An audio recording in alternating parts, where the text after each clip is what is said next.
did I put it? Where did I put it?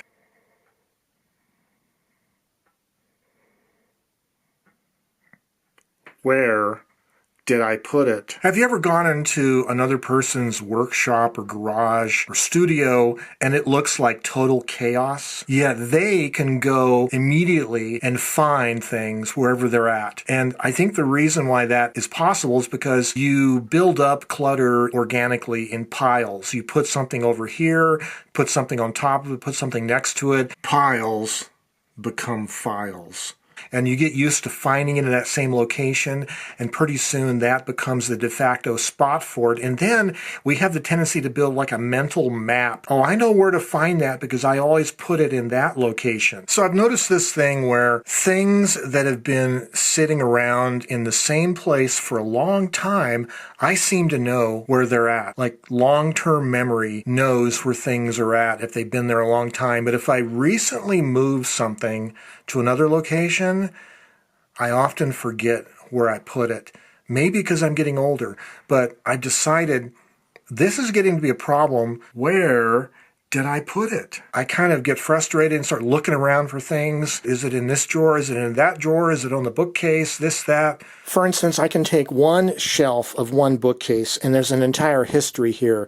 There are boxes of like mechanical pencils and my favorite pens, boxes of wood case pencils of various kinds, and then, oh, there's the old pair of glasses. It's still there. Oh, look, there's a bunch of books on the abacus that I don't have any room in my other bookcase, so they've defaulted to here, along with these little silver gelatin leaf contact prints that I put into these little metal frames, and I don't know where to put them, so they're there along with the Fuji Instax print.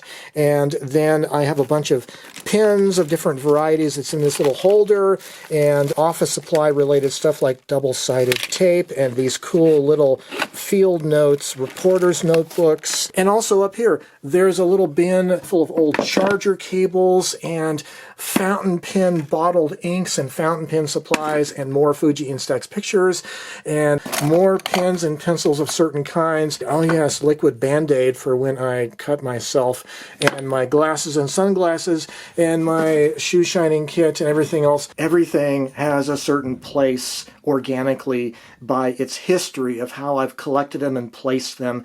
And once I know where they're at, I know where to find them again because it's been recorded in my long-term memory. But what happens if I move it?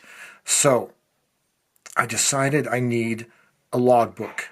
And it was for these reasons that I created this. Where did I put it? This is a little cardboard binder, a couple pieces of scrap cardboard taped together with gaffer's tape. I use a prong fastener with some sheets of newsprint paper. Long-term memory tells me where things are that haven't been moved in a long while. Short-term memory needs this aid to document where I've moved things to. For instance, the name tag pack. Where did I put it? I moved it. It's adjacent to the Avery labels on the bookshelf. 28th of October. My do-it-yourself instant camera box, the right shelf in the closet. What about the brass iPad sound bouncer? I leave it in the shoebox under the video table, which I've actually been using. This is it right here.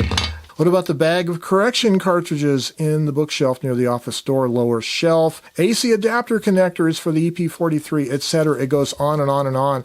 All these things that I recently moved, they get documented in the notebook. I just write another entry. And then when I start needing to find something I can't find, I just go through the list one by one, start looking. And as this list grows, I'll probably end up making each of these an index card and an index card system like a hipster PDA, hole punched, ring bound, and alphabetized.